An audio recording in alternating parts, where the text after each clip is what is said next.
Shalom teman-teman, apa kabarnya pagi ini? Oke, puji syukur pada Tuhan kalau hari ini kita boleh menikmati istirahat kemarin malam dan sekarang kita akan memulai ibadah kita di sesi kedua pada pagi hari ini. Aku persilakan teman-teman untuk mempersiapkan hati, kita akan memulai ibadah kita pada pagi hari ini. Banyak hal berharga di dunia ini yang butuh banyak pengorbanan untuk menggapainya. Mengorbankan waktu, tenaga, pikiran, materi, juga hati. Semua pengorbanan itu dilakukan dengan harapan mendapatkan hasil yang sepadan. Namun, dalam pelayanan, hasilnya tidak selalu sesuai harapan. Banyak yang mengatakan kita harus melepaskan ini itu yang tadinya kita pegang erat-erat. Tapi, tidakkah bisa pelayanan kita berada di dalam zona nyaman saja? Tidakkah itu cukup? Why do we have to lose so much? Yet gain what it seems to be nothing. Dan jika memang ini adalah purpose hidup kita, lalu mengapa justru rasanya sulit sekali untuk kita jalani?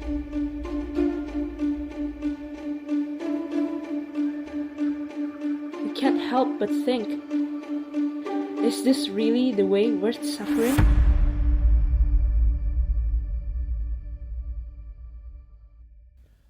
Shalom teman-teman, bagaimana kabarnya pagi ini? Ya, mengucap syukur bisa melihat teman-teman dari POUI dan PO Binus dari berbagai region untuk kita boleh sama-sama berkumpul pagi ini menikmati persekutuan yang Tuhan berikan. Aku harap kita semua boleh merasakan syukur dan sukacita yang datang daripada Tuhan. Malam kemarin teman-teman boleh belajar bagaimana tujuan Allah dalam hidup kita memberi makna yang begitu dalam bagi konteks di mana kita ditempatkan saat ini. Teman-teman boleh hadir, menikmati persekutuan, melayani teman-teman kampus, semuanya tak lepas dari kasih Allah yang begitu besar bagi kita. Aku mengundang teman-teman untuk berdiri, mari kita naikkan syukur kita untuk kasih dan anugerah Allah yang berlimpah bagi persekutuan kita. Mari kita naikkan lagu Come and Walk With Me Now.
Aku mempersilakan teman-teman untuk bersalam-salaman. Kanan kirinya minimal 5 orang dari teman-teman yang belum kenal pada pagi hari ini.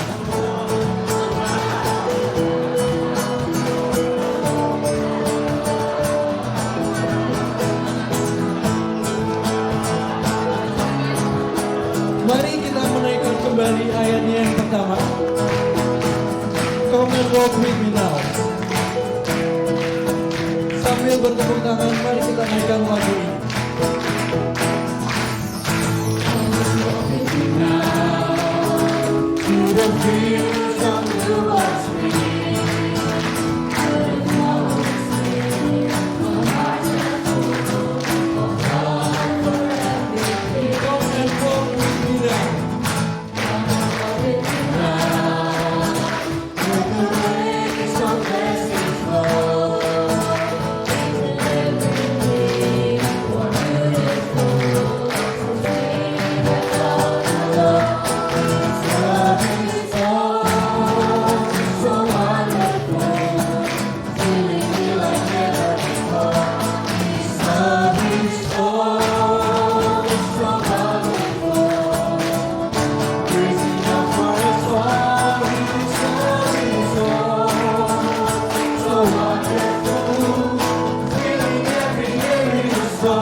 Joy like the rain will forever fall.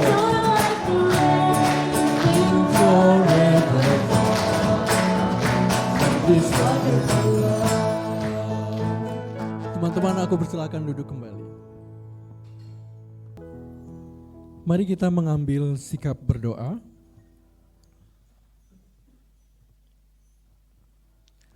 Di dalam pelayanan yang Tuhan percayakan saat ini bagi kita, seringkali kita memilih melihat hal-hal yang dunia tawarkan lebih bernilai. Kita gagal percaya bahwa pelayanan pemuridan yang Tuhan berikan adalah hal yang baik. Hal yang begitu berharga. Kita memilih untuk percaya pada resource yang kita pikir lebih bernilai.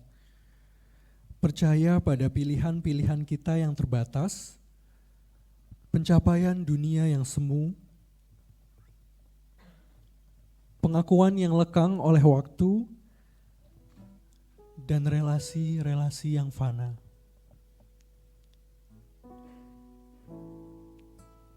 Kita gagal melihat kesempatan berharga yang Tuhan percayakan bagi kita.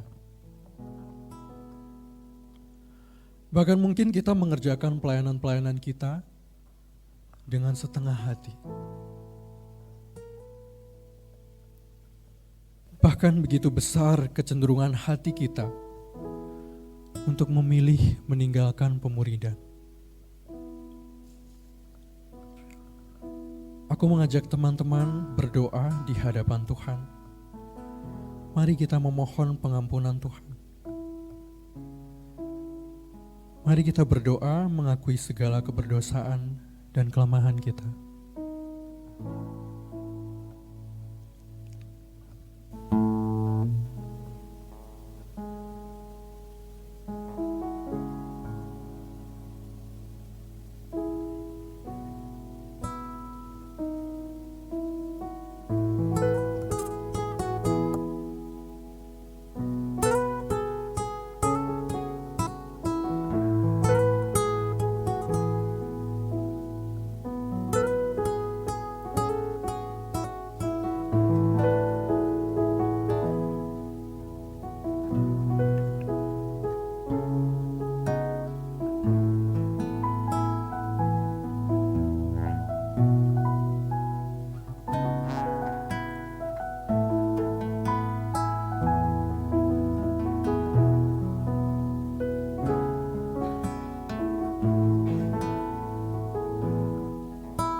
Give me faith, berikan kami iman itu ya Allah.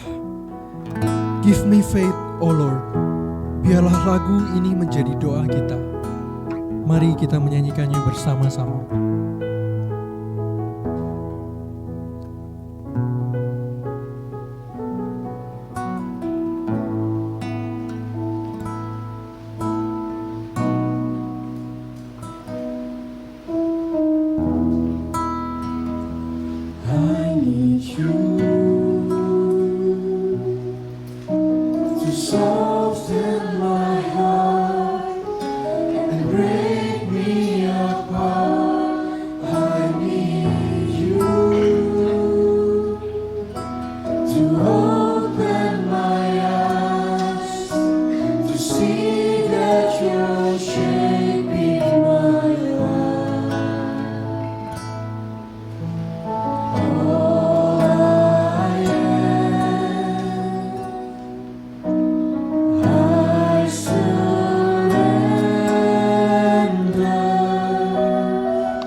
kita menaikkan baitnya yang pertama, I need you to soften my heart. I need you to soften my heart and break me apart. I need you to pierce through the dark and cleanse every part of me. All I am, I surrender. Give me faith. Give me faith to trust what you say. If you're good and your love is great, I'm broken inside. I give you my life. Give me faith, oh Lord. Give me faith. Give me faith to trust what you say. That you're good and your love is great. I'm broken inside. I give you my life.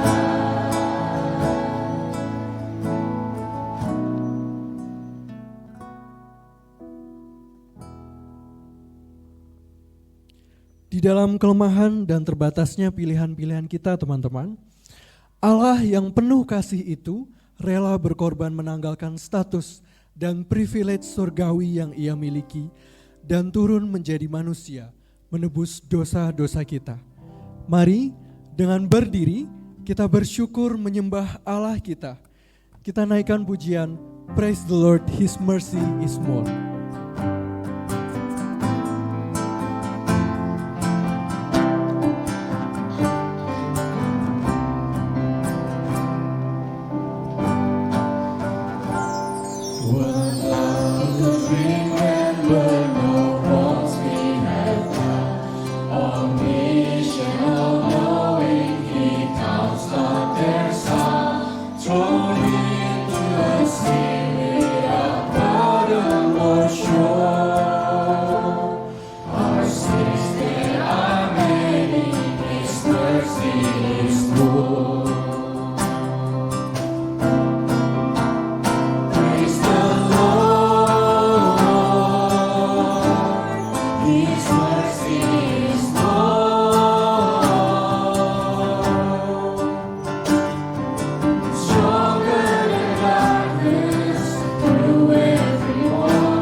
What patience would wait as we constantly roll.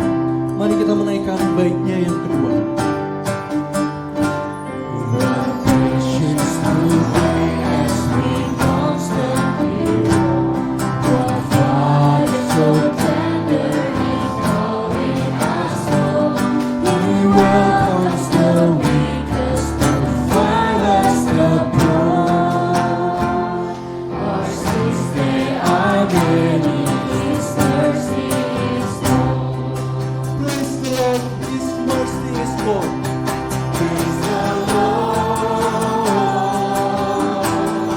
His mercy is more. Stronger than darkness, stronger than darkness, new every more. Our sins they are many, His mercy is more.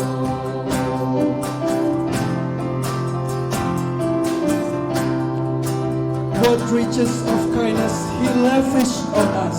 What riches of kindness He lavished on us. His love was the payment, His life was the cost. We stood in a man we could never afford. Our sins they are many, His mercy Praise the Lord. Praise the Lord. His mercy is more. Stronger than darkness, new every morn. Our sins they are many. Praise the Lord. His mercy is more. Praise the Lord. His mercy is more. Stronger than darkness. Stronger than darkness. New every morn. Our sins they are many. Our sins they are many. Our sins they are many. Our sins they are many. Our sins they are many. His mercy is more. Kepada Bang Niko dipersilakan.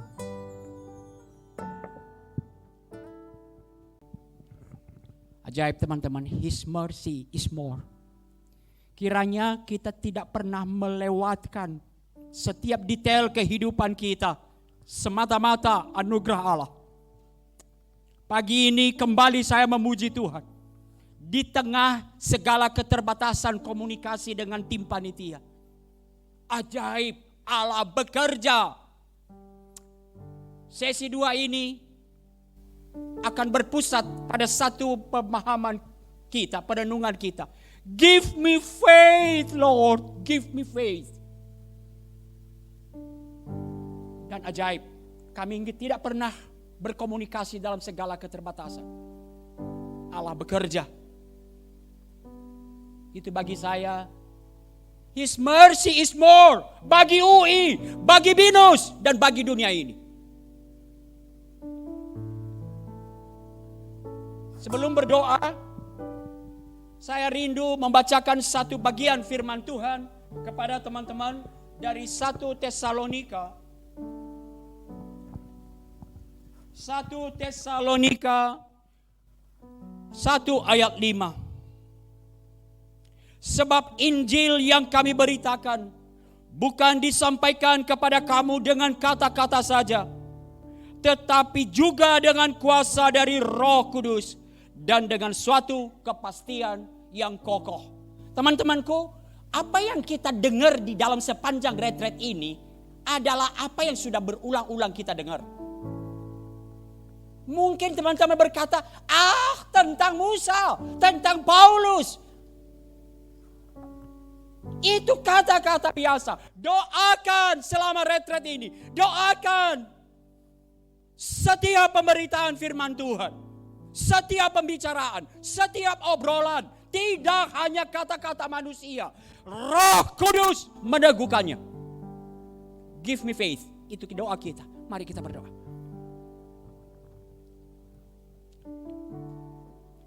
Bekerjalah ya Roh Kudus di dalam pemberitaan firman ini. Di dalam kata-kata manusia yang terbatas. Bekerjalah ya Roh Kudus. Melampaui apa yang bisa diungkapkan oleh manusia.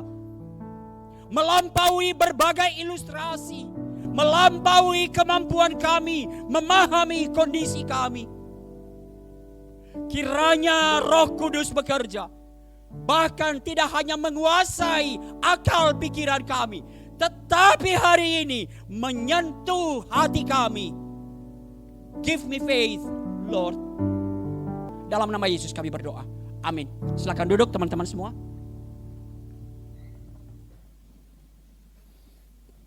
Teman-teman, dalam sesi pertama, no other purpose. Tidak ada tujuan yang lain. Melalui tokoh Musa, kita sudah sama-sama belajar semua hal, peristiwa, bahkan masa lalu kita. Pola asuh keluarga, studi, pekerjaan, dan apa yang kita kerjakan di kampus. Semua itu no other purpose. Itulah rencana dan tujuan kekal Allah. Tidak ada. Semuanya rencana dan tujuan kekal Allah. Saya rindu kita melihat apapun jurusan kita di kampus. Dimanapun kita Tuhan tempatkan saat ini. No other purpose. Tujuan, rencana, dan tujuan kekal Allah. Dan di sanalah kita lihat keberhargaan di dalam persekutuan dengan Allah. Tidak ada satu bagian terkecil dari kehidupan kita yang kebetulan dan akan sia-sia. Termasuk bahkan melalui pemulihan demi pemulihan yang Tuhan lakukan di dalam kelemahan dan keberdosaan kita. Semuanya berharga. Tuhan pakai untuk membantu kita mengikuti Dia dan untuk menggenapkan rencana Tuhan di dalam bumi kita ini. Nah teman-teman, mungkin bagi kita yang disapa oleh firman Tuhan tadi malam, mungkin kemudian sudah mulai menyusun komitmen-komitmen. Oke. Aku mau berkomitmen menjadi pengurus PKK. Tetapi kemudian ketika mau mengambil komitmen, tapi nanti bagaimana kalau tidak bisa bertahan? Bagaimana nanti? Dan itu seringkali kemudian menjadi alasan kita untuk kemudian ragu akan komitmen kita. Ada begitu banyak kesibukan, ada begitu banyak tanggung jawab. Kemarin kita sudah lihat, beban studi begitu besar. Ada begitu banyak penawaran. Teman-teman, kenapa susah banget mencari pengurus saat ini? Kalau teman-teman mencari pengurus atau mencari PKK, akhirnya kemudian aku bantu-bantu aja deh. Maka kadang-kadang sekarang dilembutkan kemudian gak jadi pengurus, jadi tim kerja aja deh. Saya sering ngomong, udah biarin aja, terima aja jadi tim kerja, nanti ceburin dia. Kenapa? Jadi tim kerja dia pikir apa yang aku bisa lakukan. Susah untuk komitmen. Susah banget untuk kita mengambil komitmen dalam 1 tahun. Kenapa? Takut apa yang akan terjadi di depan. Berbagai kesibukan, berbagai banyak hal. Teman-teman, sebagai manusia yang Tuhan tempatkan dalam berbagai setting kehidupan, betul kita dituntut menjalankan banyak peran dalam waktu satu sekaligus. Ada tanggung jawab kita di rumah, ada tanggung jawab studi, ada tanggung jawab banyak hal. Bahkan beberapa dari kita udah mulai membiayai hidup. Maka tak jarang ini menjadi alasan dalam percakapan-percakapan kita untuk menjadi PKK, menjadi pengurus. Ini alasan bagi kita. Enggak deh, aku bantu-bantu aja. Dan susah untuk menjadi pengurus. Tetapi teman-teman, kalau mau lebih jujur lagi, apakah betul yang kita sebut berbagai tanggung jawab itu betul-betul menjadi alasan mengabaikan komitmen kita sebagai pengurus, pelayan atau PKK? Ini yang kita akan gali hari ini. Berikut ini saya kutip 2 penulis yang sedikit banyak mungkin kita pun sering tergoda untuk memikirkan bagaimana jalan mengikuti Tuhan. Jalan mengerjakan rencana Allah yang kekal. Kenapa? Sesi 1 penuh kemarin. Allah berdaulat. Lalu apa yang kita bayangkan dengan Allah berdaulat? Apa sih teman-teman yang bayangkan ketika Allah berdaulat? Allah yang berdaulat itu akan menyertai. Saya nggak tahu apa yang kemudian teman-teman bayangkan. Tapi menarik untuk melihat kutipan ini. Kyle Idleman dalam bukunya Don't Give Up dia mengatakan, sebagian orang Kristen berharap bahwa hidup akan seperti perlombaan. Pesan jelas. Tapi seperti perlombaan yang menyenangkan. Karena mereka sudah bergabung dengan Yesus. Raja di atas segala raja yang berdaulat ini. Akan menyenangkan. Bahkan beberapa di antara kita niat untuk bergabung dengan Yesus adalah demi menghindari rintangan. Saya juga pengen. Saya pernah sering bermimpi kalau saya lagi KKR, ada banyak anak-anak bandel. Tiba-tiba mukjizat Tuhan terjadi, digoyang-goyang kayak kursinya supaya dia langsung terima Tuhan, tapi nggak pernah terjadi. Apa kek? Saya juga memimpikan itu. Atau Michael Horton. ngomong begini, banyak orang Kristen hidup dengan satu fenomena seperti dalam satu stiker yang pernah populer, Yesus adalah jawaban. Namun dalam banyak kasus ada banyak yang kecewa dan bahkan mereka tidak lagi percaya kepada Kristus. Ini pernyataannya, aku pikir Kristus datang untuk membuat dunia menjadi lebih baik dan jawaban atas segala permasalahan hidup saya. Ternyata tidak. Aku pikir jadi pengurus, raja di atas segala raja akan enak. Tapi ternyata tidak. Apa yang kita bayangkan teman-temanku ketika baca bagian-bagian ini Yeremia, ya ini kemarin yang saya, Yeremia 29 ayat 11. Apa yang kita bayangkan? Teman-teman, di dalam sesi kedua ini, the way worth suffering. Udah tergambar bukan?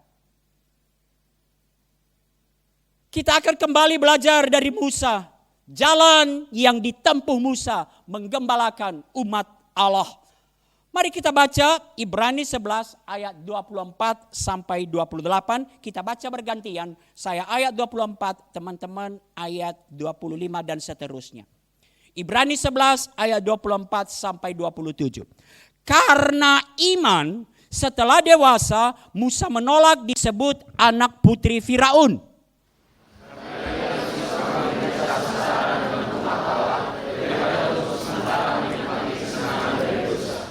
Ia menganggap penghinaan karena Kristus sebagai kekayaan yang lebih besar daripada semua harta Mesir. Sebab ia mengarahkan pandangannya kepada upah. Karena iman ia meninggalkan Mesir tanpa takut terhadap murka raja. Ia bertahan seolah-olah ia sudah melihat dia yang tidak kelihatan. Karena iman ia mengadakan Paskah dan pemercikan darah supaya pembinasa anak-anak sulung jangan menyentuh mereka. Teman-teman, mari kita melihat sejenak Musa muda dengan segala privilege, keistimewaan Musa yang dinikmati Musa di Mesir. Keluaran 2 ayat 10 yang kemarin kita baca. Ketika anak itu telah besar, ia membawanya kepada putri Firaun yang mengangkatnya menjadi anak. Anak dari putri Firaun, anak dari pemegang kekuasaan tertinggi di Firaun. Dan ingat, Mesir pada waktu itu yang menguasai peradaban dunia. Berarti apa? Penguasa dunia. Anak dari penguasa dunia. Itu ditegaskan oleh kisah para rasul. Pada waktu itu Musa lahir dan ia elok di mata Allah. 3 bulan lamanya ia diasuh di rumah ayahnya. Lalu ia dibuang, tetapi putri Firaun memungutnya dan mengasuh seperti anaknya sendiri. Musa pun dididik dalam segala hikmat orang Mesir. Dan ia berkuasa dalam perkataan dan perbuatannya. Inilah semua keistimewaan dari apa yang dialami Musa. Kalau saya boleh ringkas, ia adalah kebanggaan dan kesukaan dari bangsa Mesir kuno. Pemimpin peradaban dunia pada saat itu. Ia pasti memiliki kekayaan yang besar. Kekuasaan di dalam genggamannya. Perkataan dan perbuatannya sangat berkuasa dikatakan. Kemerdekaan dan kenyamanan di istana. Teman-teman, salah satu peninggalan peradaban Mesir adalah apa? Orang-orang Mesir sangat menghormati para pemimpinnya yang sudah mati. Mereka membangun apa? Mereka membangun patung-patung, mereka membangun piramid, mereka bangun berbagai piramid yang indah. Batu-batu semua untuk mengingat, menghormati para pemimpin-pemimpin mereka. Kalau Musa seperti ini, maka bukankah sesuatu yang aneh? Gak ada Sphinx di Mesir yang dibangun untuk mengenang Musa. Tidak ada piramid yang kita lihat sampai saat ini. Yang diteguhkan untuk mengingat Musa. Seorang yang sangat berkuasa. Tidak ada satu bekas Orang kita mengingat Firaun, tapi tidak ada satu batu pun di Mesir yang mengingat kemegahan Musa. Mengapa tidak ada? Mengapa tidak ada monumen yang megah bagi Musa di Mesir? Dan Ibrani 11 memberikan jawaban bagi kita. The way worth suffering. Dan ini tema kita. Musa dengan rela memilih meninggalkan semua privilege itu dan memberi hidupnya kepada Tuhan dan untuk umat Tuhan. Ia tinggalkan semua keistimewaan itu. Lalu kemudian ia pergi menyerahkan diri. Bahkan ia lihat jauh lebih ia memilih untuk bersama di dalam kesengsaraan umatnya. Dibanding segala kenyamanan, segala keistimewaan itu. Ia memberi hidupnya kepada Tuhan dan untuk umat Tuhan. Teman-temanku, adik-adikku, kembali kepada alasan yang begitu banyak akan tanggung jawab kita. Seringkali tanggung jawab yang menumpuk memang menjadi alasan. Tapi seringkali juga kalau jujur itu hanyalah kambing hitam dari kita tidak mau mengambil komitmen. Apakah tanggung jawab yang begitu banyak yang menumpuk yang membuat kita tidak berani mengambil komitmen, atau ketika kita sudah mengambil komitmen tidak berani kemudian berani mengabaikan jemaat? Atau mungkin kita sendiri belum atau enggan berkorban, enggan memilih untuk melepas yang seharusnya kita lepas demi pekerjaan Tuhan, demi jemaat Tuhan, demi umat Allah di kampus kita.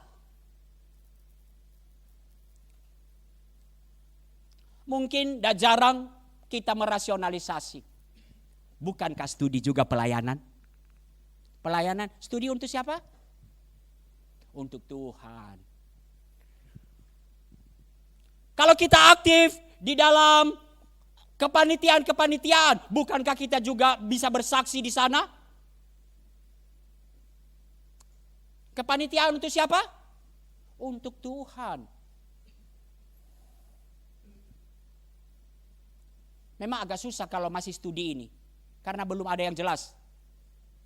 Tapi sedikit ini, siapa ya alumni-alumni yang udah bekerja? Oke. Ini sedikit ini ya. Kalau studi untuk Tuhan, maka lanjutannya apa? Pekerjaan untuk siapa? Benar ya. Ini kita ya.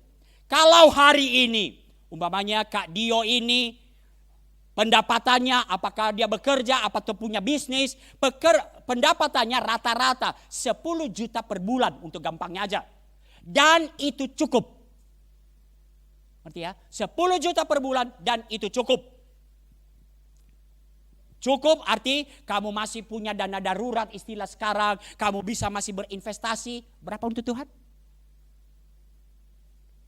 Ambillah yang paling dasar lah ya. Ambillah yang paling dasar. 10%. 10 juta berapa untuk Tuhan? Untuk gampangnya. Masa anak binus gak bisa hitung, anak MIPA, anak UI? 1. Kemudian datanglah satu kesempatan pekerjaan baru. Atau promosi jabatan di kantor. Atau dapat satu peluang bisnis baru. Apa yang kita lakukan? Datang dong kepada Tuhan. Berdoa khusyuk lagi doanya. Tuhan, bukankah pekerjaan adalah untuk Tuhan? Berikanlah ya Tuhan. Oke, singkat cerita, Tuhan berikan. Lalu tiba-tiba naik gaji kita karena bisnis itu 20 juta. Tadi 10 juta cukup loh ya. Tiba-tiba gaji kita naik 20 juta. Berapa untuk Tuhan?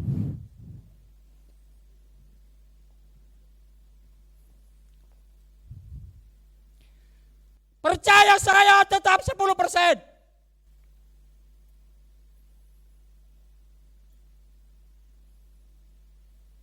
Berapa? 2 juta sekarang. Kan ada sisanya 9 juta. 9 juta kemana? Tadi cukup loh, cukup, benar-benar cukup. 9 juta kemana?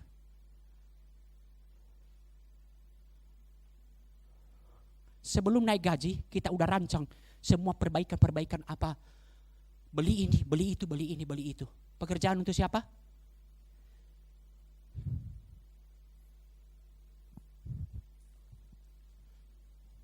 Saya tidak salah teman-teman ya. Saya juga, HP saya juga mereknya jelas kok. Saya tidak sedang mengatakan ayo kita bermiskin-miskin ria. Tapi apa yang saya mau katakan? Kita harus pikir, teman-temanku, serius banget ini. Kita pikir, kita sedang seringkali apa yang kita pikir tanggung jawab kita adalah bagian kita untuk Tuhan. Kita pikir kita sedang menjalankan tanggung jawab kita yang Allah berikan dalam berbagai hal. Tetapi sebenarnya kita hanya sedang mempertahankan privilege, semua hak-hak istimewa, ambisi pribadi kita. Dan kita enggan melepasnya.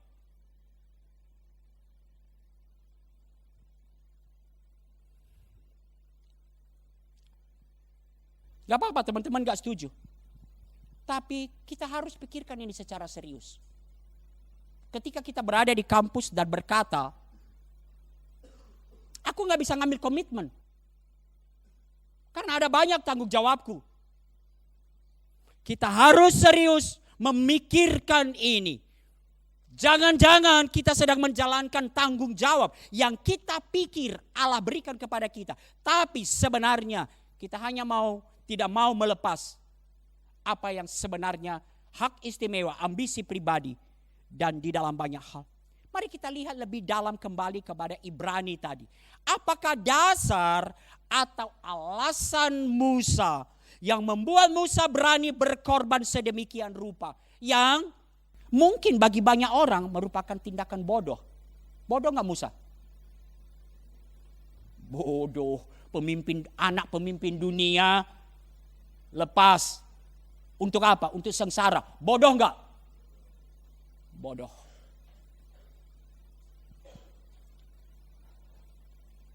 Kayaknya tadi saya buka dengan betul-betul, mari kita doa. Give me faith, Lord.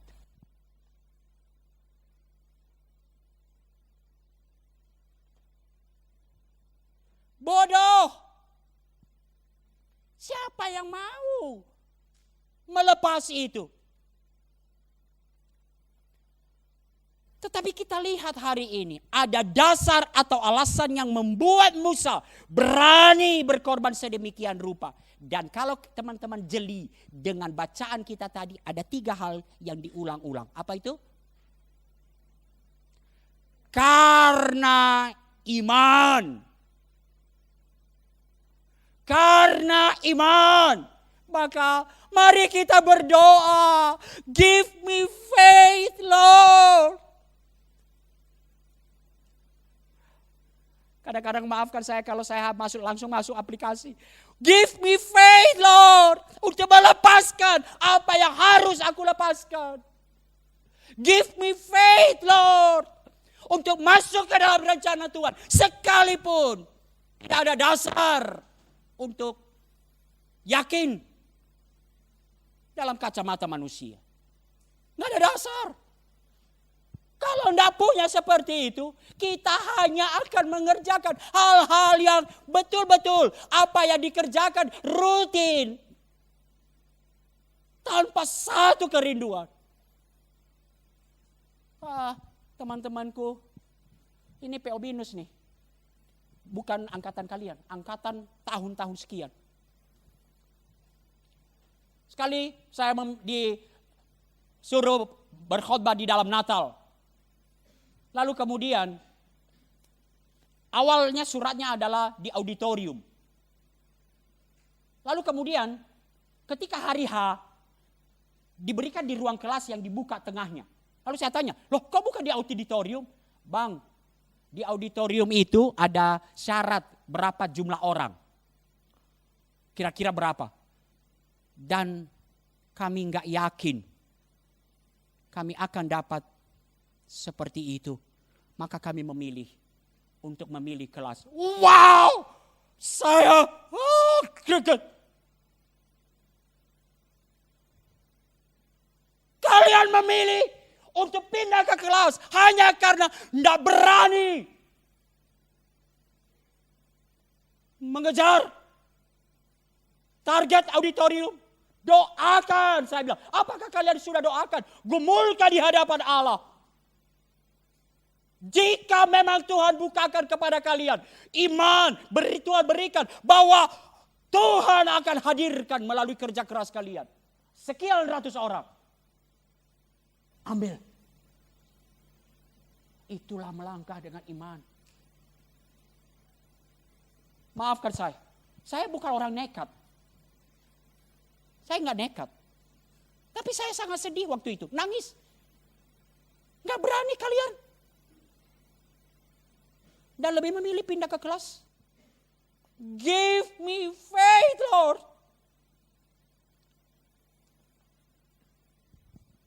Itu saya nggak lupa-lupa itu. Dari BINUS.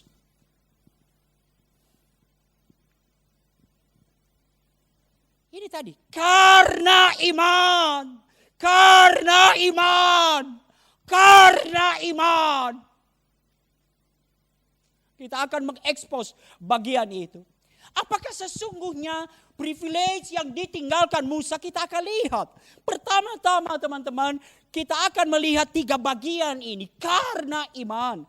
The wayward sovereign. Karena iman, Musa menolak untuk tetap berada dalam keadaan berdosa dengan menikmati kesenangan dari dosa. Tapi hari ini betul-betul saya mau masuk dalam pemahaman dosa yang lebih serius, yang lebih mendalam daripada sekedar dosa jangan nyontek. Dosa jangan apa? Perbuatan-perbuatan yang sudah kita sering sebagai perbuatan dosa. Mari kita masuk.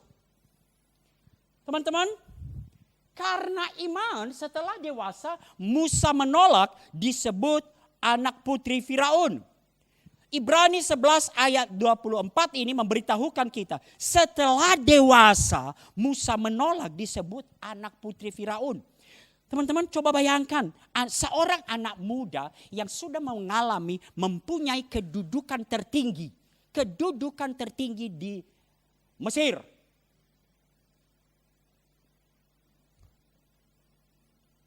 Tetapi ketika ia masuk masa dewasa, terjadi satu perubahan yang luar biasa. Frasa setelah dewasa juga bisa kita artikan dalam bahasa Ibraninya secara harafiah. Setelah ia termasyhur, setelah ia mencapai puncak kehebatannya.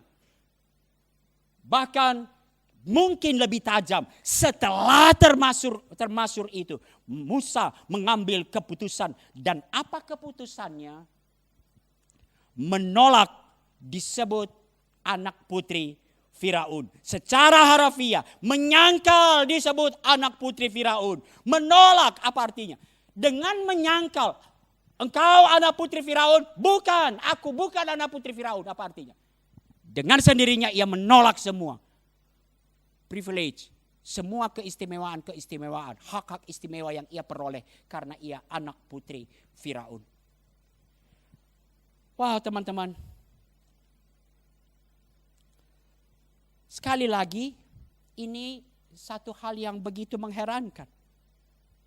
Bagaimana dalam puncak kehebatannya lalu kemudian ia berkata, aku tolak semua, aku tolak dipanggil menjadi anak putri Firaun. Aku tolak semua keistimewaan, semua hak istimewa yang aku dapatkan sebagai anak putri Firaun. Bagaimana seorang ahli waris kerajaan ini yang dalam konteks itu ia mendapatkan apapun yang dia inginkan, dia bisa menginginkannya, dia bisa mendapatkannya. Bagaimana ia bisa kemudian menyerahkan itu semua? Kita akan lihat 2 kata, 2 bagian di dalam ayat 25 dan 26. Yang pertama, ia memilih. Teman-teman, di dalam bahasa aslinya, memilih berarti ia menempatkan diri pada satu posisi.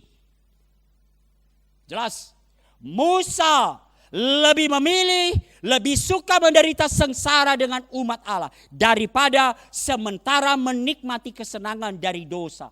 Musa memilih jalan Tuhan daripada menikmati kesenangan dari dosa. Teman-temanku, tidak ada jalan tengah. Masuk dalam rencana Tuhan, tidak ada jalan tengah. Musa tidak bisa menggenggam dua-duanya. Tanpa mengambil satu posisi, Musa akan tetap di Mesir. Tanpa memilih satu posisi. Kalau aku mau menggenggam dua-duanya, aku mau membantu Israel bangsaku. Aku tetap di istana sebagai putra Firaun. Mungkin ada yang dia lakukan. Ngerti maksudnya ya? Mungkin ada yang dia lakukan untuk membantu orang-orang Ibrani, orang-orang Israel. Tetapi Musa masih tetap akan di Mesir dan tidak akan pernah seperti Musa yang digambarkan Alkitab. Musa yang memimpin Israel keluar dari perbudakan Mesir. Teman-temanku, apa pilihan kita? Aku mau jadi pengurus, tapi ini juga gak mau kulepas. Maka apa yang terjadi? Ya, kenapa susah mengambil komitmen? Aku bantu-bantu aja.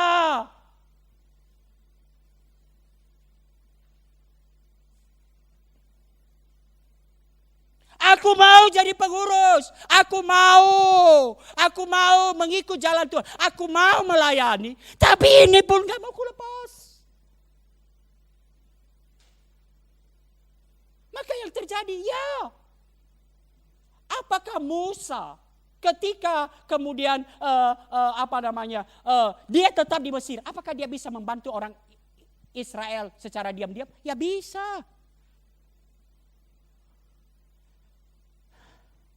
Tetapi tidak pernah akan mencapai, kalau saya pakai kata dalam tanda kutip ya, apa yang maksimal yang Tuhan kerjakan bagi dia, melepaskan orang Israel dari perbudakan Mesir. Teman-temanku, kalau saya aplikasikan langsung, dapatkah teman-teman berkata, aku juga mau jadi pengurus, aku jadi mau PKK. Tapi sorry, lepas ini gak mau. Apakah teman-teman dapat membantu PO? Ya jelas, ada. Tetapi kenapa kemudian PO kita seperti itu?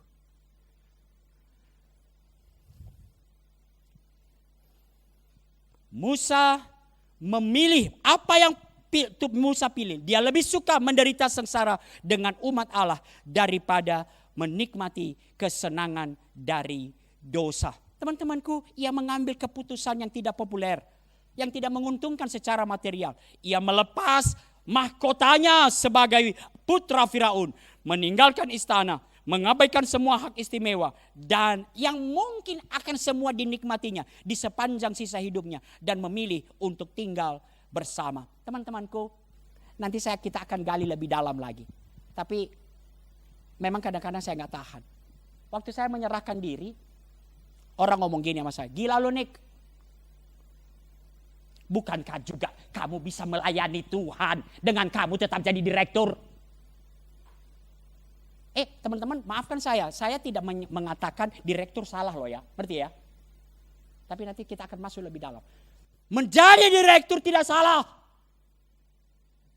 Tapi orang berkata, gila lo Nick, bukankah saat ini lo jadi direktur juga bisa melayani Tuhan, bahkan jadi direktur? Ya jelas, persembahan saya saat ini bagi pekerjaan Tuhan kurang dari 10% ketika saya jadi direktur. Bukankah ada banyak rasionalisasi dibanding hal itu, dalam hal itu? Kita perlu pikirkan ini secara serius. Teman-temanku, Sebagian alasan mengapa kita tidak membuat pilihan-pilihan yang benar adalah karena kita tidak menempatkan diri kita pada satu posisi dan komitmen kepada Kristus. Komitmen kepada panggilan Kristus. Kalau kita menempatkan satu posisi pada komitmen panggilan pemuridan, maka kita baru akan memikirkan kemudian apa yang harus saya tinggalkan dalam konteks di kampus saya. Atau aku juga seperti ini dulu sih. Aku tetap menyatakan komitmen kepada Kristus, tetapi aku juga menikmati kesenangan dari dosa. Bukankah pengennya ini ya, maka keluarlah apa dulu ini apa itu dulu. Pokoknya ada nanti di dunia kaya nanti mati masuk sorga. Dulu ada bahkan ada stikernya itu. Pokoknya lahir baik-baik lalu kemudian gede jadi kaya mati masuk sorga. Kan kita pengennya seperti itu semua.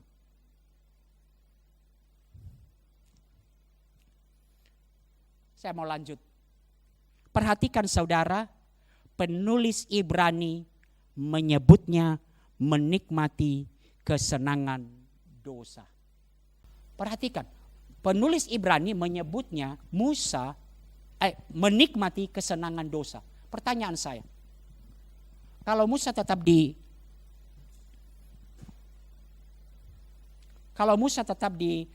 Mesir, siapa yang berkata itu dosa? Ia tetap di Mesir, ia tetap menyembah Allah Yahweh, ngerti gak maksudnya ya? Ia tetap di Mesir, ia tetap menyembah Allah Yahweh, ia bantu-bantu orang Ibrani. Siapa yang mengatakan itu dosa? Tapi penulis Ibrani mengatakannya menikmati dosa. Kesenangan dosa. Maka kita masuk kemudian kepada hal yang lebih dalam, teman-teman. Mari kita pikirkan. Teman-teman, sekali lagi, menikmati kesenangan dosa, betul-betul Alkitab tidak hanya sekedar memperindah kata saat menyatakan menikmati kesenangan dosa. Betul, ini mengungkapkan kepada kita, dosa tetap lebih senang daripada masuk jalan Tuhan. Benar? Real aja. Dosa memang jauh lebih enak, jauh lebih senang daripada jalan kebenaran. Walaupun kemudian kita katakan ada kalimat di depannya di dalam sementara. Teman-teman, mari kita lihat. Musa memilih jalan ini, memilih jalan ilahi daripada menikmati kesenangan dari dosa. Bagaimana Musa melihat hal itu? Maka apa yang menyebabkan Musa sampai kepada hal itu? Mungkin jawabannya adalah pada perkataan berikutnya yang betul-betul kemudian kita akan lihat. Dalam bahasa LAI kita katanya menganggap, benar ya? Bahasa kalimat menganggap. Tapi dalam bahasa aslinya mempertimbangkan, considered. Musa melihat ke depan, melihat jauh ke depan dibandingkan apa yang kelihatan di depan mata. Musa mempertimbangkan penghinaan karena Kristus sebagai kekayaan yang lebih besar daripada semua harta Mesir. Sebab pandangannya ia arahkan kepada upah. Dalam versi satu terjemahan diungkapkan seperti ini. Teks yang lebih awal menunjukkan bahwa Musa mengalihkan perhatiannya dari yang lain dan mengarahkan perhatiannya penuh kepada satu hal, upah dari Allah kepada orang beriman. Teman-temanku, bagaimana kita masuk kemudian meninggalkan apa yang disebut tadi, kesenangan dalam dosa yang tidak semata-mata perbuatan dosa. Nanti kita akan lihat. Tapi kemudian mengarahkan pandangannya kepada upah dari Allah, kepada orang beriman. Dan itu menolong dia. Musa mengarahkan matanya pada Kristus dan kemuliaannya. Itulah yang membuat Musa dapat mengambil satu keputusan yang tepat dan mengabaikan menikmati kesenangan dari dosa. Teman-temanku, komitmen kita untuk meninggalkan menikmati, melepas apa yang disebut kesenangan dalam dosa. Dan kemudian lebih memilih sengsara dengan umat Allah. Lebih memilih masuk dalam jalan Allah. Itu hanya bisa ketika kita mengarahkan mata pada kemuliaan Kristus. Dan pengharapan yang ada pada masa yang akan datang. Teman-teman, izinkan saya untuk melihat kehidupan Paulus.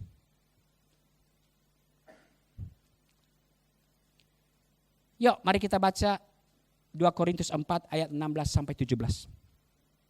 1, 2, 3.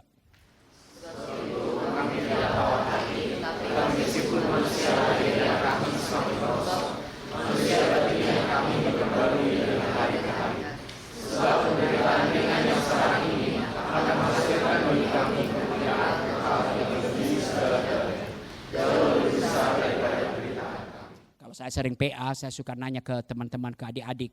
Ada yang aneh kan dengan ayat ini? Ada yang ganjil dengan ayat ini? Ayat 17 khususnya, ada yang ganjil? Ada enggak yang ganjil ayat 17? Nanti teman-teman baca 2 Korintus 11 ayat 23 sampai 28, enggak usah baca sekarang. Tapi teman-teman, nanti di situ akan kita lihat penderitaan dari Rasul Paulus. Kalau kalian boleh lirik-lirik sebentar, 2 Korintus 11 ayat 23 sampai 28. Lalu sekarang ada yang ganjil dengan ayat ini? Siapa yang berkata penderitaan Paulus penderitaan ringan? Ya Paulus sendiri. Tapi kita nggak ada yang berkata itu penderitaan ringan. Bagaimana ia bisa melihat penderitaan itu ringan? Penderitaan yang maha hebat itu penderitaan ringan. Karena ia mengarahkan pandangannya kepada Kristus dan kemuliaannya yang ada pada masa yang akan datang. Wah teman-teman, kita tidak akan pernah sanggup melepaskan apa yang memang harus kita lepaskan. Ambisi-ambisi kita. Kalau kita tidak pernah sanggup melihat. PA dari bahan apa? Hah? Keluaran juga ya? Oh enggak apa-apa berarti. Yuk kita buka Filipi. Teman-teman, kita lihat Filipi 3 itu. Apa yang diungkapkan Paulus di bagian awal. Seperti mulai dari ayat 5 sampai kemudian ayat 6. Ayat 5 sampai ayat 6. Seperti dia sedang berkata. Ini cara Paulus berapologetik mengatakan. Kalau orang lain menganggap dia bisa bermegah karena hal-hal ini, aku lebih lagi, aku memiliki itu. Tapi apa yang membuat dia kemudian sampai kepada satu pemikiran bahwa itu semua ku anggap sampah. Betul-betul, maaf ya, skubala, kotoran. Lalu kemudian kita lihat ayat 8. Mari kita baca Filipi 3 ayat 8. Mulai ayat 7. 1, 2, 3.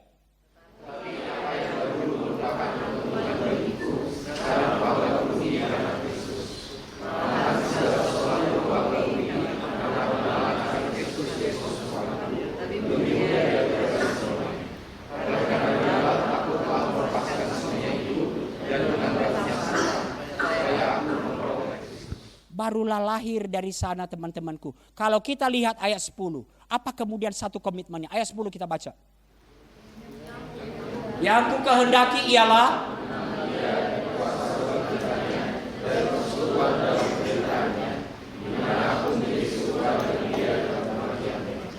ayat 13 dan 14.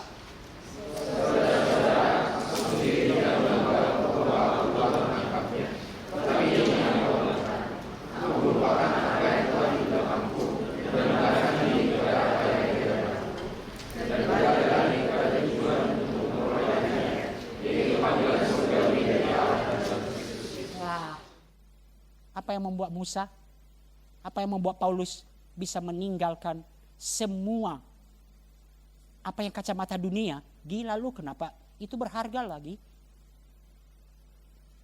Mengarahkan pandangan kepada Kristus. Wah, bicara pemuridan teman-temanku. Yuk, mari kita lihat 1 Tesalonika. Saya senang banget bagian-bagian ini. Teman-teman, kalau adik-adik kelompok kecilku, walaupun mereka beberapa ada di sini ya, tapi mereka yang di sini hadir di sini manis-manis semua. Kalau anak-anak kelompok kecilku udah mulai bandel-bandel. Lalu aku mulai berpikir, apaan sih? Emang ngapain aku? Kamu siapa? Ngapain aku yang ngejar-ngejar kamu? Lalu kemudian 1 Tesalonika ini membawa saya. Yuk mari kita baca ayat 19 dan 20. 1 Tesalonika 2 ayat 19 dan 20. 1, 2, 3.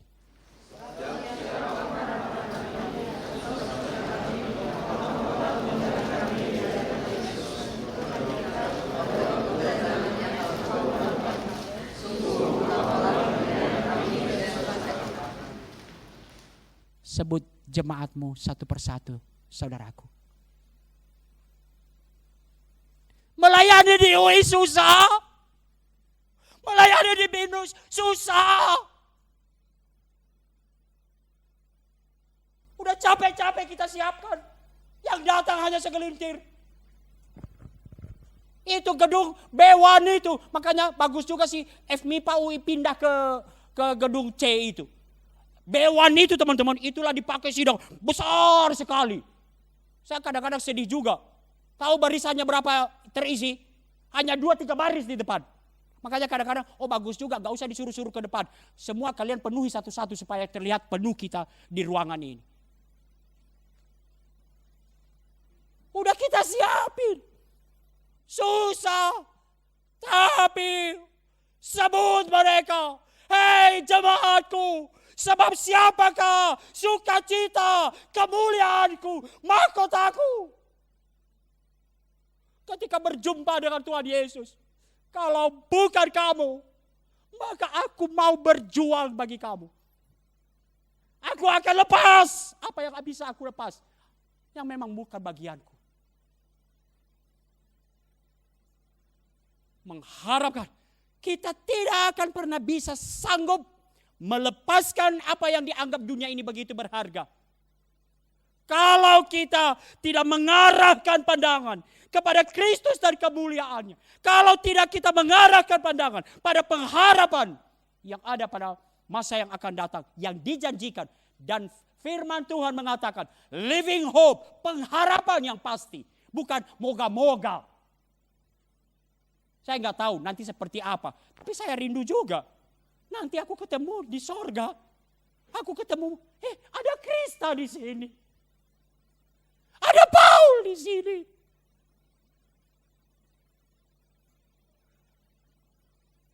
Itu akan menjadi sukacitaku yang luar biasa.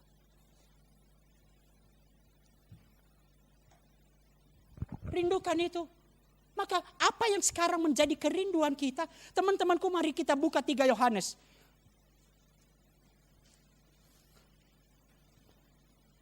Teman-teman, kiranya itu kemudian mewarnai. Saya memang panjang di bagian ini, jadi jangan takut. Nanti saya akan cepat bagian kedua dan bagian ketiga kalau bisa. Surat 3 Yohanes 1. Jarang kan kalian baca ini? 3 Yohanes, kalau tadi hampir saya kerjain kalian. Buka 3 Yohanes pasal 2 ayat ini. Pasti kalian, kok gak ada ya?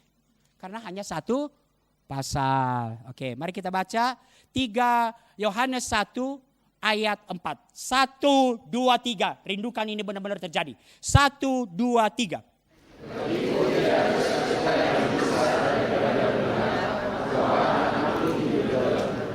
Teman-teman, doakan.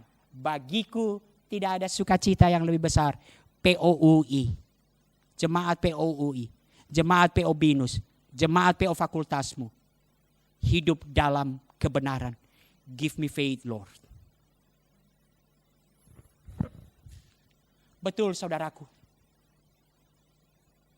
Tidak ada monumen duniawi, tidak ada Sphinx, tidak ada piramid, tidak ada cetakan yang menunjukkan gambar Musa di Mesir. Ia dilupakan di Mesir, tetapi sangat dihormati di sorga.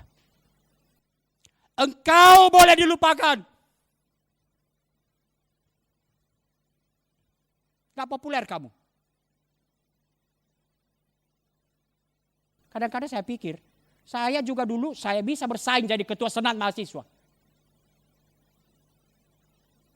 Memang akhirnya gak tercatat namaku di jajaran senat mahasiswa.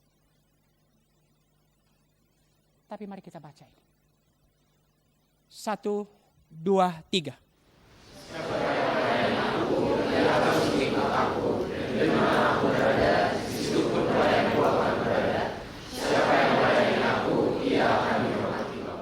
Engkau boleh dilupakan dunia.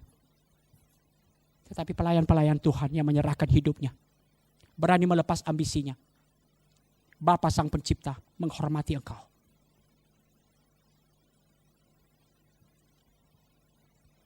Maka refleksi di bagian pertama ini. Apakah kesempatan hidup senang di luar Tuhan dan di luar umat Tuhan yang perlu Anda tinggalkan untuk memilih jalan Tuhan supaya lahir komitmen menjadi murid dan memuridkan, termasuk apa yang kita sebut good intention. Kenapa saya mengatakan tadi, mari kita memahami apa yang disebut Paulus, menikmati hidup dalam dosa jauh lebih dalam. Ketika kita tidak taat pada panggilan Tuhan. Ketika kita menahan hal-hal yang merupakan hak-hak istimewa kita. Dan kita tidak mau melepaskan. Dan itu menghalangi kita akan pelayanan kita. Teman-teman, maafkan saya. Nonton film Korea salah enggak? Dosa enggak? Enggak. Tapi kalau enggak bisa kau lepas itu demi pelayanan, kau harus bertanya. Main game dosa enggak? Enggak. Refreshing. Anak saya ngomong gini sama saya. Pa, game is my life. Wow. Enggak bisa semangat saya kalau enggak game. Ya udah nak, main game lah kau. Tapi kalau enggak bisa kau lepas game dan menghalangi engkau melayani Allah. Itulah yang disebut kesenangan di dalam dosa. Ikut berbagai magang, dosa enggak? Enggak, hal yang baik. Agak hati-hati saya ngomongnya. Tapi kalau magang membuat engkau meninggalkan panggilan Allah bagi kamu, maka engkau perlu pikirkan. Mana Bang Alan? Badminton dosa enggak? Dia waktu lulus dibilang, Bang Alan selamat ya, congrats, sarjana badminton. Waduh, sarjana badminton. Badminton dosa enggak? Ya enggak, saya juga penikmat badminton. Kalau kalian mau bikin turnamen, undang saya.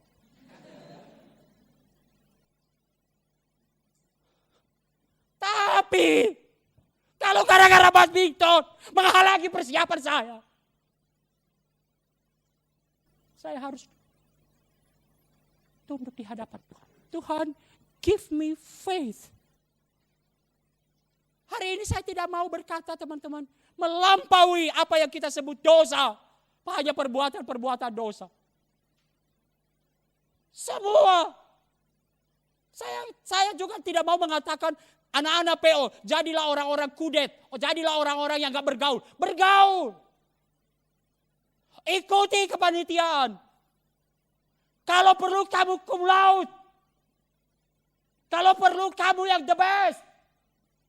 Tapi kamu harus pikirkan di hadapan Tuhan.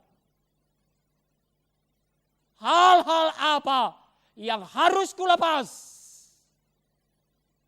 demi aku memenuhi panggilan komitmenku menggembalakan umat Allah di kampusku. Dan jika engkau tidak lepas, itulah yang disebut hidup dalam kesenangan dosa. Melampaui apa yang kita sebut good intention. Kenapa teman-teman? C.S. Lewis ngomong begini. Jangan terlalu gampang yakin bahwa Allah ingin kamu melakukan semua jenis pekerjaan yang tidak kamu perlukan. Masing-masing kita harus betul-betul melakukan tugasnya dalam keadaan hidup yang ke dalamnya Allah telah memanggilmu. Jangan Anda berusaha melakukan apa yang Allah tidak ingin Anda lakukan. Kenapa? Kita akan sering teralih dengan hal-hal baik, good intention. Bagi alumni, kehidupan yang lebih baik, baik enggak? Berdosa enggak? Better living, berdosa enggak? Enggak. Tapi kalau better livingmu menghalangi engkau akan panggilan Allah, pikirkan secara serius di hadapan Allah.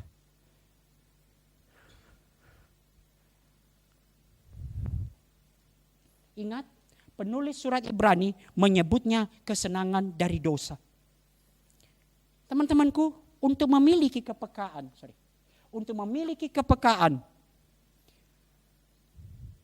terhadap menikmati dosa, iman harus mengatasi perasaan kita. Mengapa teman-teman? Perasaan kita berkata, nggak apa-apa kok, orang lain juga melakukannya. Nggak apa-apa kok, biasa. Nggak salah toh nonton film Korea. Nggak salah toh nonton ini. Nggak salah toh main game, nggak salah. Iman harus melampaui perasaan kita. Termasuk ketika orang berkata, santai aja bro, biasa aja, itu mah biasa. Yaitu yang pertama. Yang kedua, the wayward suffering. Karena iman, Musa meninggalkan apa yang sangat ia kenal. Comfort zone. Ayat 27. Karena iman, ia meninggalkan Mesir tanpa takut kepada murka raja. Ia bertahan seolah-olah ia sudah melihat Dia yang tidak kelihatan. Teman-teman, keputusan bagian ini berpusat pada kata meninggalkan. Musa berpaling dari sesuatu yang sangat nyaman. Sesuatu yang betul-betul menurut kacamata dunia. Ini hal yang paling nyaman. Hal yang paling bisa diandalkan. Satu comfort zone. Musa berpaling dari apa yang berpaling dari hal itu. Dan meninggalkan Mesir. Apa yang betul-betul sudah dikenalnya dengan baik. Musa pada waktu itu hanya mengenal Mesir. Ia tidak tahu tanah perjanjian.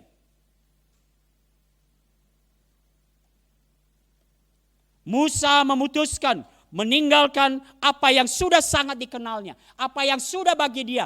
Menurut kacamata dunia. Inilah yang bisa diandalkan. Inilah yang betul-betul merupakan hal yang baik bagi Musa. Apa yang membuat Musa bertahan dan dikatakan iman? Ia sudah melihat Dia yang tidak kelihatan. Teman-teman, disinilah letak iman. Bagaimana melepaskan sesuatu yang sudah comfort dan masuk meresikokan diri kepada jalan yang dia belum tahu. Tapi ada satu hal yang pasti, itulah iman. Dia kenal Allah yang memanggilnya. Dia mengenal Allah yang memanggilnya. Allah yang berdaulat. Allah yang berkuasa. Allah yang mengasihinya. Allah yang akan menyertainya. Teman-teman, secara negatif Musa tidak takut terhadap apa yang diperbuat raja terhadap dirinya. Tapi secara positif Musa beriman. Memandang ke depan. Dan inilah iman. Ia yakin melihat Allah yang tidak kelihatan itu. Teman-temanku, bagi sebagian besar kita, pergumulan yang utama adalah meninggalkan Mesir. Apa yang kita sudah anggap comfort, paling nyaman, paling kita andalkan, dan berjalan dalam risiko iman. Hal ini sulit karena kita dilahirkan dan dididik untuk bergantung kepada sesuatu yang sudah sangat kita kenal.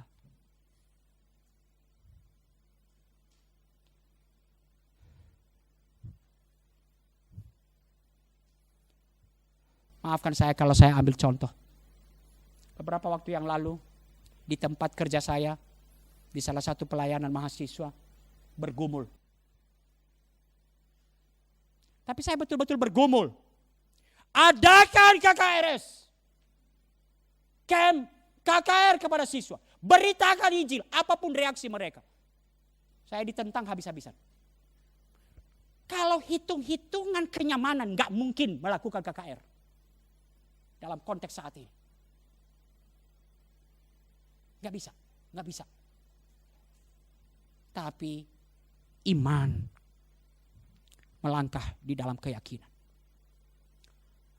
Bahkan teman-teman, saya bukan orang gila, bukan orang nekat. Lalu mereka beberapa teman-teman staf ngomong, oke kita adakan. Berapa orang target? Saya bilang 250. Hah? 250? 1000.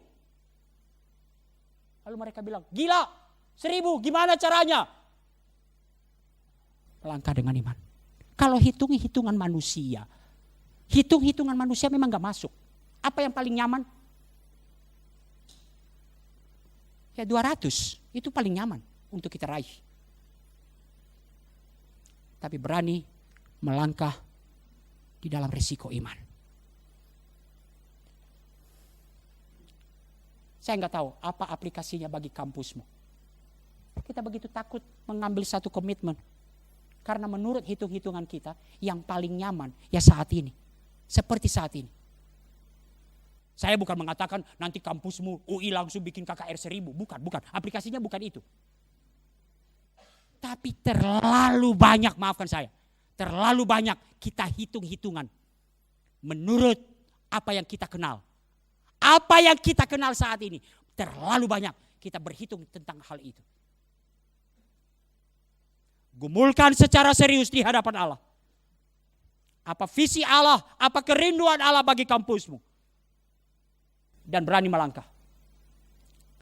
Saya ngajar agama, MPK agama, yang bagi orang itu dijadiin sebagai, ya pokoknya lulus aja semua.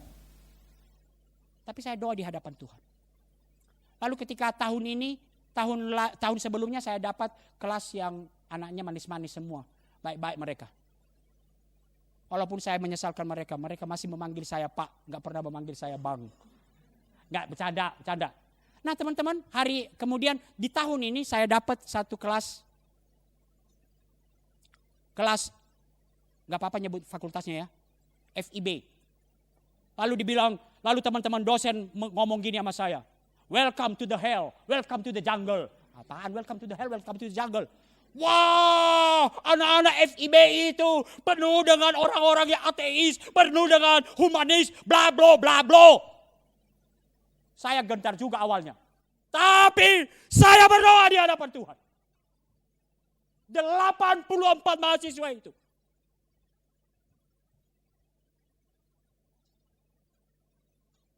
Dalam anugerah Tuhan.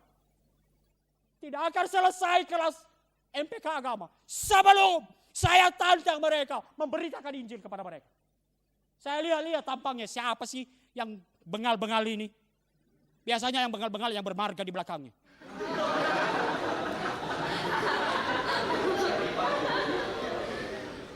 Yang bengal-bengal ini kudoakan tiap hari. Sebelum masuk kelas, kudoakan hari ini Roh Kudus sentuh hatinya. Apa sih yang paling nyaman kita di kampus? Yang paling nyaman kita di kampus adalah kita melayani orang yang datang ke persekutuan kita, udah langsung, shalom kakak. Kapan kita kakak? Kita kan rindunya itu, benar ya? Yang kita rindukan itu. Tapi kalau yang kita rindukan seperti itu, ingat dalam sejarah, penganiaya jemaat Allah, itulah yang bertobat, Paulus.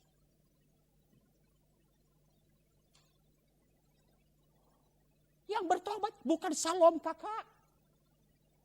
Yang sedang mengejar-ngejar, membunuh jemaat Allah, itulah Paulus. Dan saya rindu. 84 mahasiswa itu, belum ada yang seperti Paulus di sini menganiaya jemaat. Belum ada kan? Maka saya tidak takut. Saya dorong mereka. Datang ke PO. Saya berikan tugas. Wajib ikut PO. Teman-teman, saya merindukan ini. Benar ya?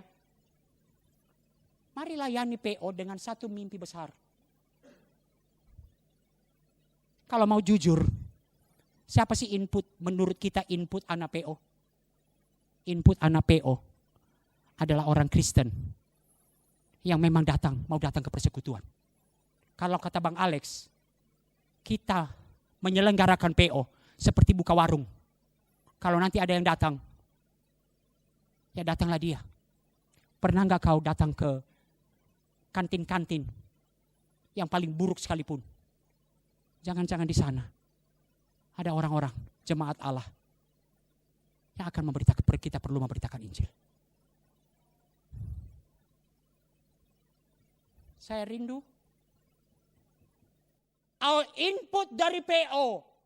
Bukanlah orang yang manis-manis yang sudah datang dengan shalom kakak. Justru masuk kalian kepada yang bengal-bengal. Orang-orang yang menyatakan dirinya ateis. Beritakan firman Tuhan kepada mereka. Beritakan Injil kepada mereka. Walaupun pertemuan kedua saya udah agak rasakan dikit ada janggel-janggelnya. Tapi nggak apa-apa. Maafkan saya. Sedikit ya. Udah terlanjur curhatnya lebih panjang. Jika Anda memberi diri pada Mesir, kenyamanan lebih daripada sebuah eksodus, yaitu rencana Allah, maka Anda tidak memberi diri pada Allah. Kita tidak bisa menggenggam dua-duanya. Sekali lagi, ini pergumulan. Pikirkan di hadapan Tuhan. Bukan orang, saya juga pecinta macam-macam itu. Pecinta bola, pecinta ini, badminton, apapun. Walaupun umur saya seperti ini, belum tentu kalian mengalahkan saya badminton. Serius. Tapi gumulkan di hadapan Tuhan. Oke. Corrie ten Boom mengatakan begini. Saya telah belajar untuk memegang hal-hal berharga yang saya anggap nyaman dalam hidup saya dengan longgar. Karena akan sangat menyakitkan sewaktu Allah melepaskan jari saya dan mengambil hal tersebut daripada saya. Peganglah milik Anda dengan longgar, bahkan anak Anda sendiri. Tetapi berpeganglah yang kuat kepada Allah. Binus akan dibangkitkan. POI akan revival. Kalau engkau berani dalam iman, lepaskan semua kenyamananmu. Jangan pegang begitu longgar. Tetapi peganglah Tuhan. Begitu kokoh.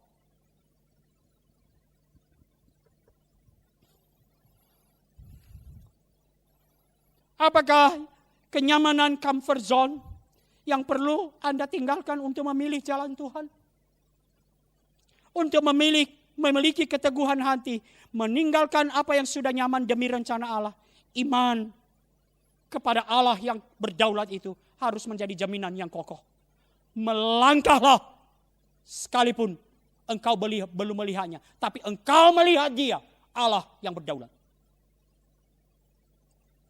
Yang ketiga,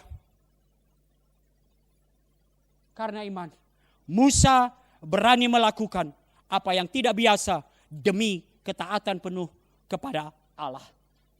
Saya agak berhati-hati bagian ini. Saya tidak mau masuk kepada teman-teman masuk dalam kenekatan. Tapi kita lihat, karena iman ia mengadakan Paskah dan pemercikan darah supaya pembinasa anak-anak sulung jangan menyentuh mereka. Teman-teman, singkat cerita, pada waktu itu bukanlah satu hal yang umum ketika Allah, Tuhan mengatakan kepada Musa, bagaimana akhirnya setelah tulah yang kesekian itu, lalu muncullah ke-10, tidak dilepaskan juga oleh Firaun. Maka lakukanlah pemercikan darah supaya di pintu-pintu di pintu-pintu rumah orang Ibrani supaya dilewatkan, itulah Paskah. Dilewatkan dan anak sulungnya tidak mati. Teman-temanku, sewaktu Musa melakukannya, belum pernah dilakukan sebelumnya. Tapi Musa di dalam iman. Kalau saya itu, kan sekarang kan kita melakukan apa yang sudah biasa ya. Kalau tiba-tiba Tuhan ngomong, FH nggak usah RPI, lakukan ini. Kita mau? Kita akan bilang, enggak, yang biasa Tuhan, RPI. Udah puluhan tahun. Ini bukan berarti RPI enggak benar loh ya, ini hanya contoh. Maafkan saya tidak bisa menemukan contoh yang lebih baik lagi. Tapi, bagaimana kita memiliki kepekaan? Pada waktu itu, saya pikir saya nggak tahu apakah Musa berargumen. Darah melepaskan orang Israel, hanya bikin darah di palang pintu orang Israel. Nggak pernah, sesuatu yang nggak biasa. Tapi itulah iman. Hari ini saya tutup kemudian. Ketaatan khusus apakah yang Tuhan minta dari Anda? Mungkin tidak biasa untuk memilih jalan Tuhan. Dan untuk memiliki sebuah ketaatan, bahkan melakukan hal yang tidak biasa, diperlukan kepekaan iman. Dan iman harus meredam kritik yang muncul, termasuk dari diri kita sendiri. Akhirnya saya sampaikan kemudian teman-temanku. Kalau izinkan saya sharing pribadi. Di dalam kepekaan saya akan Tuhan. Kalau saya tidak memiliki kepekaan, tindakan saya beberapa tahun yang lalu adalah tindakan gila.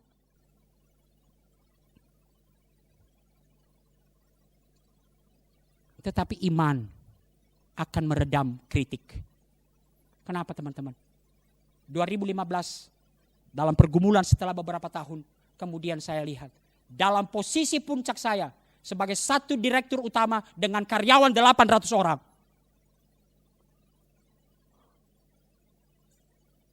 Saya mengajukan pensiun dini dan orang berkata, gila loh. Kalau bukan karena iman, maka di perjalanannya memang akan penuh dengan keributan. Ketika satu masa kemudian harus melepas rumah yang saya peroleh ketika menjadi direktur itu. Kalau bukan karena iman, mungkin saya pun akan mengkritik diri saya. Belagu sih lu. Sok-sok jadi panggilan Tuhan. Tapi tidak. Iman. Sekalipun dalam pergumulan. Sekalipun saya menangis ketika melepas rumah itu. Iman menolong kita untuk melangkah. Bahkan hal-hal yang tidak biasa. Hati-hati mengaplikasikannya. Maka bagi panggilan-panggilan khusus teman-teman, saya mau mengatakan. Seperti seorang hamba Tuhan. Jangan datang kalau memang kamu tidak dipanggil. Tapi jangan keraskan hatimu. Kalau memang Tuhan memanggilmu untuk sesuatu hal-hal yang tidak biasa.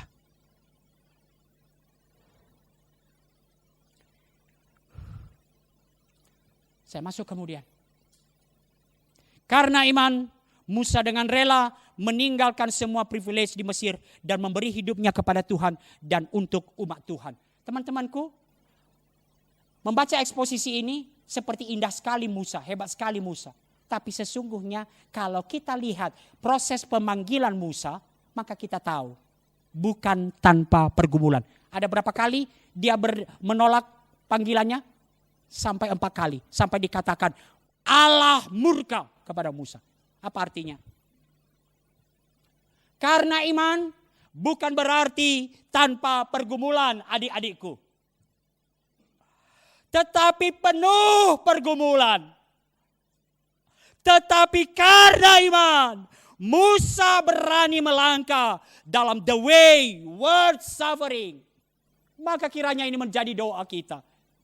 Maukah engkau melangkah di dalam iman sekalipun hitung-hitungannya? Nggak bisa nih di PO Binus seperti ini. Nggak sanggup aku menjadi PKK. Ada banyak tanggung jawabku. Jika ini panggilan Tuhan, melangkahlah dengan iman.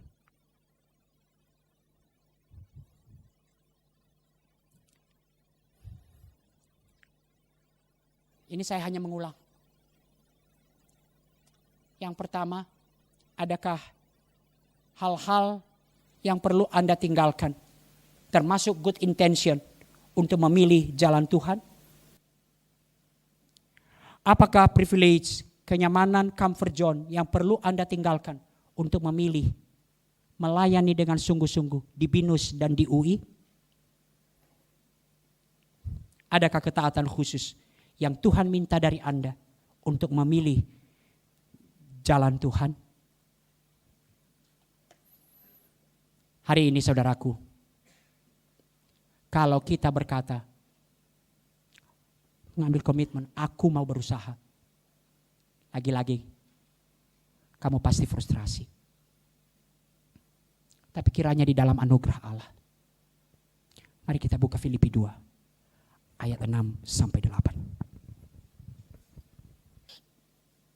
Mari kita baca Filipi 2 ayat 5 sampai 8. 1, 2, 3.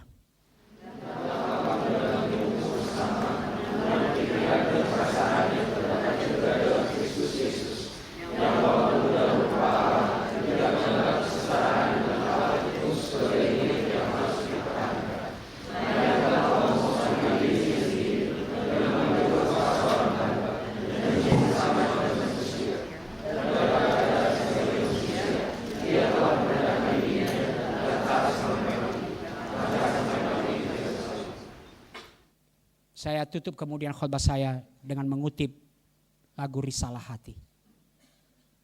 Kamu mau komitmen hari ini the way worth suffering? Maka jawabannya, aku gak bisa Yura. Aku gak bisa Yura. Tapi ada pribadi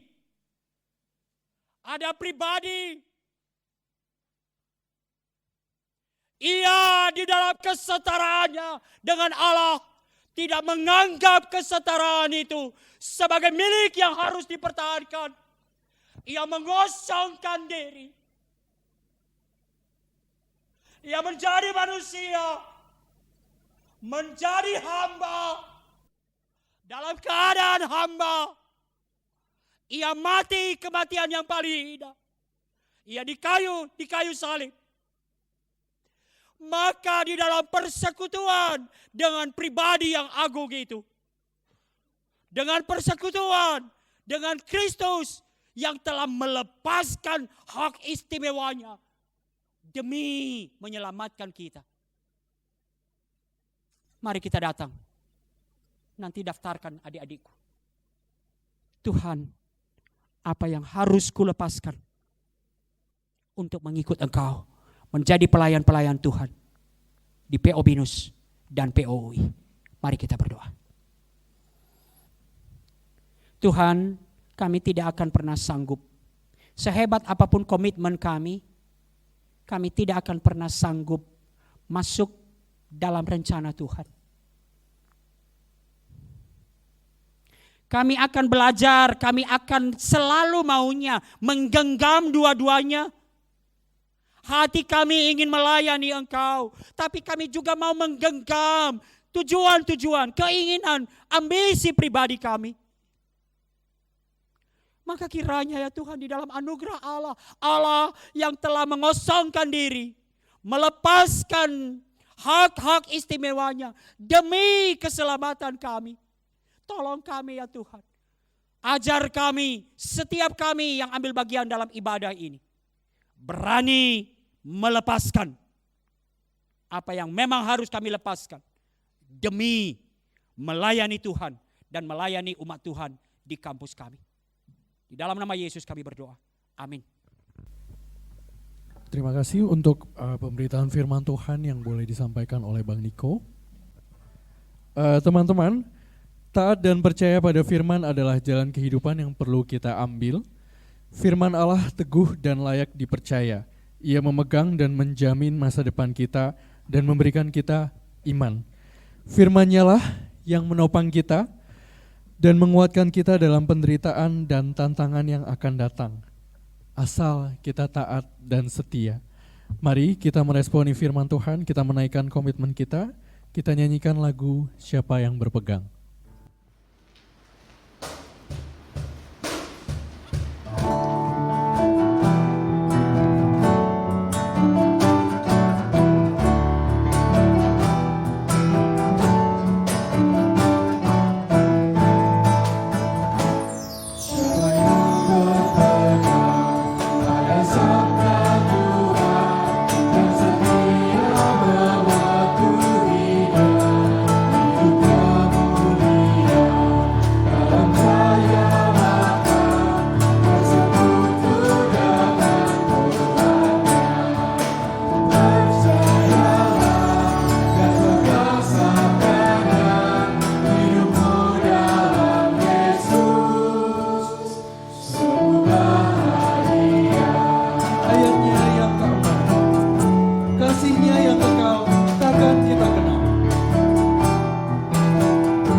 Teman-teman, kiranya melalui sesi 2 ini Allah menemukan kita setia, kiranya juga dalam perjalanan kita depan melayani, kiranya Allah yang sama yang menjumpai kita dan memanggil kita dalam pelayanan, boleh menemukan kita memperjuangkan jalan-jalan yang berharga itu dalam pekerjaan pelayanan pemuridan yang saat ini dipercayakannya bagi kita maupun yang Tuhan percayakan nanti.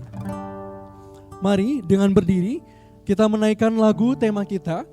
Biarlah lagu ini menjadi doa kita. Kita menyanyikan Find Us Faithful.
kalau saya kelewat waktu, saya akan belajar untuk 3 sesi berikutnya. Saya akan taat seperti tadi, obey ya. Saya juga akan memberikan teladan. Itulah curahan hati seorang kakak. Jadi kalau saya banyak mengungkapkan banyak hal yang terjadi baik di BINUS maupun UI, semata-mata itu curahan hati seorang kakak. Mari kita berdoa.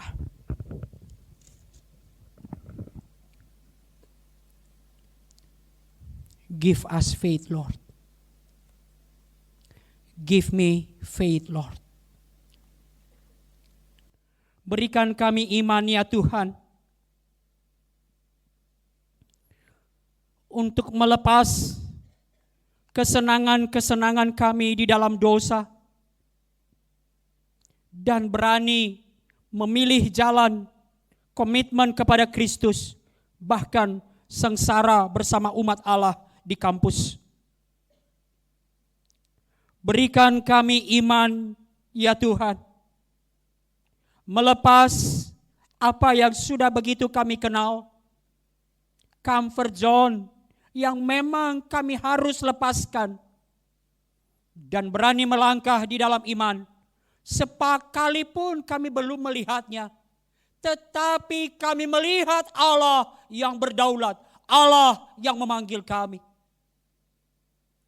Dan bahkan berikan kami iman ya Tuhan, dikala secara khusus Tuhan memanggil kami untuk hal-hal yang tidak biasa. Berikan kami kepekaan iman, dan panggilan Tuhan akan meneguhkan kami. Sekalipun ya Tuhan, menurut hitung-hitungan manusia, menurut hitung-hitungan dunia, ada banyak hal yang membuat kami enggan melangkah di dalam pelayanan di kampus kami. Berikan kami iman ya Tuhan. Kami mau melangkah di dalam anugerah Allah Tritunggal. Kami belajar mau melangkah. Dalam nama Yesus kami berdoa. Amin.